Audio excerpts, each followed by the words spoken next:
여러분 안녕하십니까? 포항 MBC 뉴스투데이입니다. 오늘 아침 대구와 경북에는 짙은 안개가 끼어있는 곳이 많아 유의하셔야겠습니다. 때이른 봄 날씨 속에 오늘도 비 소식이 이어지겠는데요. 자세한 날씨 유하경 기상캐스터가 전해드립니다. 어제는 때이른 봄 날씨에 부슬부슬 비까지 내렸는데요. 오늘도 초봄 수준의 기온이 이어지며 일교차가 크겠습니다. 한편 오늘 오전까지 대구와 경북 내륙을 중심으로는 가시거리 200m 미만의 짙은 안개가 끼어 있습니다. 특히 강이나 호수 골짜기에 인접한 도로에서는 주변보다 안개가 더욱 짙어 교통안전에 각별히 유의하시기 바랍니다. 오늘도 비 소식이 있는데요. 오전부터 대구와 경북에 비가 시작돼 밤에는 대부분 그치겠습니다. 예상되는 비의 양은 대구와 경북 내륙에 5에서 10mm, 경북 동해안에는 내일 새벽까지 5에서 20mm의 비가 예상되고요. 경북 북동산지를 비롯해 경북 내륙의 높은 산지에서는 늦은 오후부터 밤사이 비가 눈으로 바뀌어 쌓이는 곳도 있겠습니다. 비가 그치고 내일과 모레는 기온이 조금 내려가 아침 기온이 영하로 다시 떨어지겠고요. 다음 주에도 비 소식이 있는 가운데 평년 수준의 기온이 이어질 전망입니다. 날씨였습니다. 소나무 재선충병이 경북 동해안을 따라 빠르게 북쪽으로 확산하고 있습니다. 경주와 포항에 이어 영덕에서도 지난 2009년 재선충병이 처음 발생했는데 이제는 영덕군 전 지역으로 번지면서 전체 산림 면적의 65%인 4만 2천 헥타르가 소나무 반출 금지 구역으로 지정됐습니다. 김형일 기자가 보도합니다. 영덕군 남정면 소나무 재선충병 피해 지역입니다. 말라 죽은 소나무가 산등성이를 따라 곳곳에서 발견됩니다. 피해목은 잘라낸 뒤 약품으로 훈증 처리와 함께 밀봉 작업이 이루어집니다. 영덕군에서는 2009년 재선충병이 처음 확인된 이후 청송 영양 경계인 지풍면을 제외한 8개 읍면 전 지역으로 확산된 상태입니다. 전 구역에 지금 재선충병이 산발적으로 다 번진 상태고 지금 신규적으로 발생한 구역에는 이제 약간 군락적으로 많이 지금 발생하고 있습니다. 현재 영덕군 전체 산림 면적의 65%인 4만 2천 헥타르가 소나무 반출 금지 구역으로 지정돼 있습니다.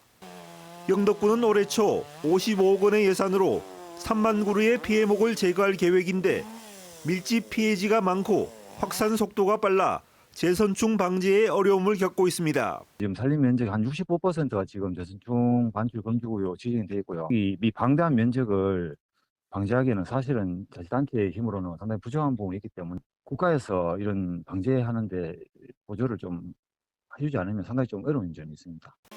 경북 동해안을 따라 빠르게 확산되고 있는 재선충병을 막기 위해 정부 차원의 적극적인 방제 대책과 지원이 시급합니다. MBC 뉴스 김향일입니다. 지난해 호주산 쇠고기 수입량이 역대 최고치를 기록해 한우 농가의 걱정이 커지고 있습니다. 지난해 호주산 쇠고기 수입량은 전체 수입량의 40.1%인 18만 9,654톤으로 전년도에 비해 13.4% 증가해 역대 최고를 기록했습니다. 호주산 쇠고기는 올 상반기에도 낮은 가격을 앞세워 수입이 늘 것으로 전망돼 가뜩이나 소비 부진에 따른 가격 하락으로 힘든 한우 농가들은 정부 차원의 대책을 요구하고 있습니다.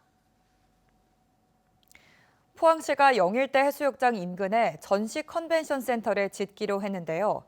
구체적인 착공 시기와 건물의 규모가 최종 공개됐습니다. 전시장 규모는 경주 화백 컨벤션 센터의 3배에 이르고 2단계 확장을 통해 국제전시회 유치가 가능한 수준까지 규모를 키우겠다는 계획도 함께 발표했습니다. 이규설 기자입니다. 포항 영일대 라한 호텔 옆 공영주차장, 포항국제전시 컨벤션 센터는 이곳에 들어섭니다. 오는 4월 착공해 2026년 12월 완공 계획입니다. 최종 보고회를 통해 공개된 전시장 규모는 7,183제곱미터, 2,000명 이상 수용할 수 있는 대회의실과 중소회의실 10여 개도 함께 조성됩니다. 부대 시설로는 미디어 체험이 가능한 콘텐츠 체험관과 서점 및 독서 공간, 상업시설로 배치되어 있습니다. 전시장 규모만 봤을 땐 수원 컨벤션 센터, 울산 전시 컨벤션 센터와 비슷하고 인근의 경주 화백 컨벤션 센터보다는 3배 이상 큽니다. 그런데 이걸로 끝나는 게 아닙니다. 포항시는 인접한 포항 동부초등학교 부지를 사들여 2단계 확장을 추진한다는 계획을 세우고 조감도까지 그려놓았습니다. 2단계 확장은 1단계와 비슷한 규모의 건물이 대칭 구조로 서로 연결되는 방식입니다. 확장이 이루어지면 포항 전시 컨벤션 센터는 인천 송도 컨벤시아에 버금가는 규모로 커져 전국에서 5손가락 안에 드는 시설이 됩니다. 2만 제곱미터 이상은 돼야 대형 국제 전시회를 개최할 수 있는데 그 정도까지 덩치를 키우겠다는 겁니다. 예산과 부지 확보는 넘어야 할 산입니다. 무엇보다도 동부초등학교 학부모라든가 그 학교 운영위원들의 의견이 중시하기 때문에 그분들 4월 달부터 수시로 상호 협력을 해 나갈 예정입니다. 포항 컨벤션 센터의 가장 큰 장점은 무엇보다 바다 조망이 가능하다는 점입니다. 철강과 2차 전지라는 확실한 주력 산업이 있어 관련 행사 유치가 쉽다는 점도 강점이 될 수 있습니다. 하지만 포항은 숙박시설이 열악한 데다 수도권이나 대도시로부터의 접근성이 떨어지고 도시 인구가 50만에 불과해 컨벤션 센터 활성화가 어려울 것이란 우려도 나오고 있습니다. 완공까지 3년도 남지 않았습니다. 건물만 덩그러니 서 있고 사람도 없고 전시회도 없는 애물단지가 되지 않게 하려면 지금부터 전문가들과 머리를 맞대고 철저하게 준비해야 합니다. MBC 뉴스 이규선입니다. 농협은행 경북본부가 도내 소상공인의 경영 안정을 위해 경북신용보증재단에 지난해에 이어 60억 원을 특별 출연했습니다. 농협은 이미 출연금 22억 원을 추가해 총 82억 원을 출연했고 신용보증재단은 이 출연 재원을 더해 총 900억 원 규모의 정책 자금을 조성해 소상공인에게 2년간 2% 대출을 지원합니다. 한도는 최대 1억 원 이내이고 신청은 경북신용보증재단 콜센터에서 받습니다. 보수의 성지라 불릴 정도인 대구, 경북은 더불어민주당에게는 불모지 가운데 불모지입니다. 선거 때마다 출마 후보 찾기조차 힘들었는데 이번 총선을 앞두고는 경북에서만 3곳에서 경선하는 등 달라진 모습인데요. 이런 가운데 민주당 인재위원회가 김상우 안동대 교수를 영남권 인재로 영입했습니다. 보도에 권윤수 기자입니다. 더불어민주당 인재위원회가 어제 18호, 19호 인재를 영남권에서 영입했습니다. 대구 출신 김상우 안동대 교수와 부산 출신 유동철 동의대 교수입니다. 지방소멸연구회를 결성해 연구해온 김 교수는 서울 메가시티 정책을 발표하는 등 지방시대에 역행하고 있는 여당의 대항마로 낙점됐습니다. 지방을 살리겠다고 말한 윤석열 정부가 지방에는 안중도 없고 오히려 서울시만 더 확장시켜 나가겠다는 것은 지방소멸이 곧 국가소멸로 이어질 것이다 라는 말씀이 정말로 와닿는 것 같습니다. 균형발전 전도사로 안동에서도 희망을 꽃피워주시길 기대하고 보수의 텃밭 경북에서는 과거 민주당 후보자조차 배출하지 못한 지역구가 수두룩했습니다. 하지만 이번에는 후보자가 많아 경선을 치러야 하는 곳이 3곳이나 됩니다. 김천에서 장춘호, 황태성 예비후보가, 구미을 김현권, 장세용 예비후보, 포항 남구 울릉군에선 김상헌, 유성찬 예비후보가 맞붙습니다. 이 3곳은 혁신도시와 공단 등이 위치해 비교적 외부 유입 인구와 젊은 층이 많아서 민주당 지지세를 확보할 수 있기 때문으로 분석됩니다. 20, 30대, 40대, 50대까지의 연령층이 인구 전체, 그러니까 유권자 지형에서 50%를 넘는 곳입니다. 네. 그래서 젊은 층의 지지를 이렇게 투표장으로 끌어낸다면 이번 선거에서는 진짜 해볼만 하다라는 생각을 하고 있고요. 민주당 경선 투표는 오는 19일부터 사흘 동안 치러지며 결과는 21일 공개됩니다. 적당한 후보를 내기도 힘들었던 경북 민주당이 성장세를 보이는 가운데 국회의원 당선자까지 배출할 수 있을지 주목됩니다. MBC 뉴스 권윤수입니다. 경북교육청은 올해 직업교육 정책 실현을 위해 32개 추진과제를 수립했다고 밝혔습니다. 이 가운데 교육부 협약형 특성화고 지정, 경북형 마이스터교 지정, 10차 산업미래 직업교육 과정 운영, 경북교육청 미래직업교육관 설립 등을 중점 과제로 추진합니다. 올해 경북직업계고는 마이스터교 7개교, 특성화교 48개교 등 55개교이며 이 가운데 경북 소프트웨어 고등학교는 디지털 분야 마이스터교로 신규 지정돼 내년 3월 개교를 준비하고 있습니다. 저출산과 인구 유출로 경북의 지역 소멸 속도가 갈수록 빨라지고 있습니다. 그럼에도 지역에 남아 삶의 터전을 꾸리며 희망을 이어가는 이웃들이 있는데요. 떠나는 사람을 붙잡는 것도 중요하지만 고향을 지키는 사람들을 응원하고 지원하는 정책 전환 요구도 점차 커지고 있습니다. 이도훈 기자입니다. 낯선 카메라 장비가 자신을 촬영해도 화려한 모빌이 얼굴 위를 지나도 평화로운 단잠에 푹 빠진 아기 천사. 지난 1월 1일 안동의 새해 첫 아기로 태어난 이서윤 양입니다. 무려 4kg의 우량하로 엄마 예진 씨 품에 처음 안겼습니다. 제가 너무 잘 먹었던 것 같아요. 아기 가졌을 때 이 음식은 안 좋다, 저 음식은 안 좋다 이렇게 얘기했었거든요. 근데 솔직히 엄마 때 시절에는 그런 음식을 다 먹고 저희를 낳았는데 1994년생인 예진 씨는 안동에서 태어나 고향을 떠난 적이 없습니다.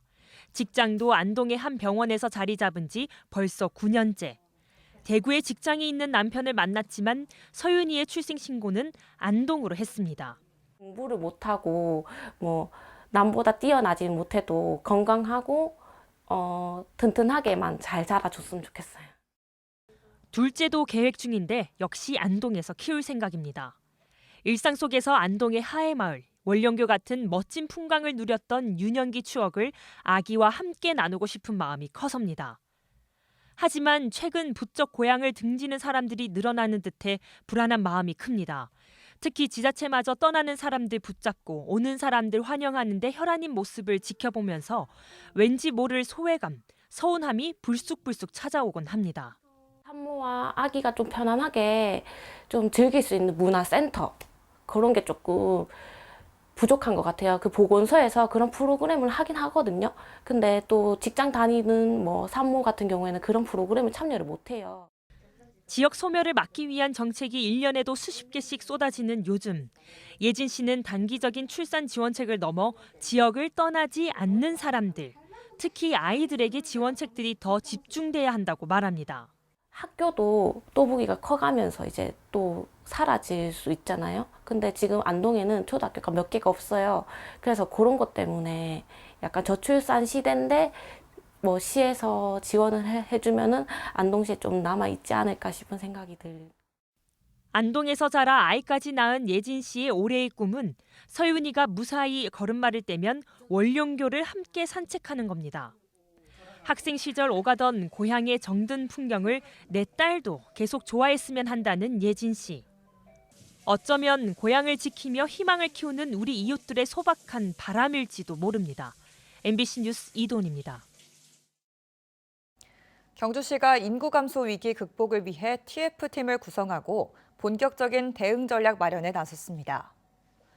부시장을 단장으로 27개 부서, 45명의 팀장으로 구성된 실무추진단은 출생과 육아, 돌봄 교육, 청년 정책 등 5개 분야 56개 과제를 선정하고 특수시책 발굴에 들어갔습니다.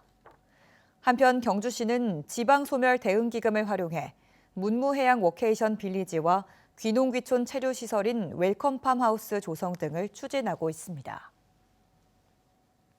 경상북도가 외국인의 정착을 돕기 위해 광역지자체에서는 최초로 한국어 교육기관인 글로벌 학당을 경북 도립대에 개소하고 어제 일기 유학생 100명이 처음 입소했습니다.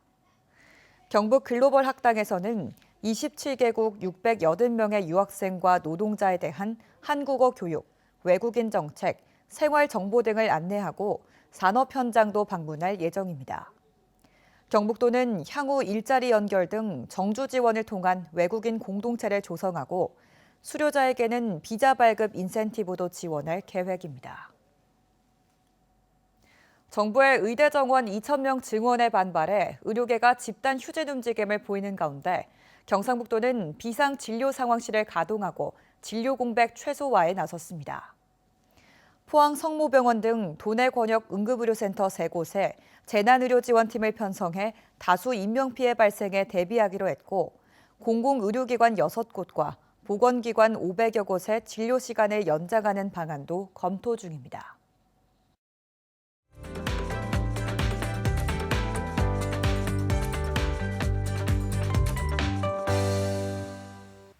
어제는 때이른 봄 날씨에 부슬부슬 비까지 내렸는데요. 오늘도 초봄 수준의 기온이 이어지며 일교차가 크겠습니다.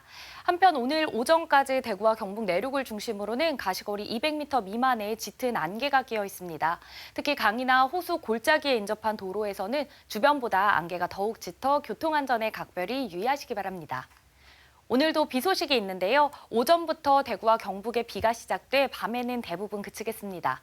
예상되는 비의 양은 대구와 경북 내륙에 5에서 10mm, 경북 동해안에는 내일 새벽까지 5에서 20mm의 비가 예상되고요. 경북 북동 산지를 비롯해 경북 내륙의 높은 산지에서는 늦은 오후부터 밤사이 비가 눈으로 바뀌어 내리면서 쌓이는 곳도 있겠습니다. 위성 영상입니다. 오늘 전국적으로 북쪽에서 남하하는 기압골의 영향을 받다 차차 벗어나겠고요. 이후에는 북부지방에서 남하하는 고기압의 가장자리에 들겠습니다. 자세한 지역별 날씨 보시면 오늘 우리 지역 대체로 흐리겠습니다. 바다의 물결은 0.5m에서 최고 4m로 매우 높게 일겠습니다. 오늘 아침 대구의 기온은 8도, 김천은 5도로 어제와 비슷하게 출발하고요. 낮 기온은 대구 15도, 김천은 13도 예상됩니다. 안동의 현재 기온은 6도, 문경은 7도로 출발하고요. 낮에는 안동 11도, 문경은 10도로 어제보다 조금 낮겠습니다.